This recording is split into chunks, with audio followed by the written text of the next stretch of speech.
నాకు యష్కి మధ్య ఏం జరుగుతుందో నీకు చెప్పాల్సిన అవసరం నాకు లేదు. ఈ ఇంటి పెద్దగా అది నాకు తెలుసుకోవాల్సిన అవసరం ఉంది. నువ్వేం చేస్తావో నాకు తెలీదు. నా కొడుకు వెంటనే నా ఇంట్లో ఉండాలి, లేకపోతే నాలో మరో దమయంతిని చూస్తావు.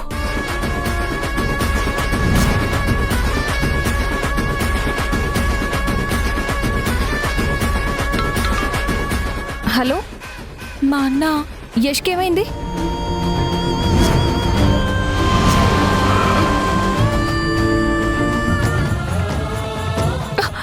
యష్,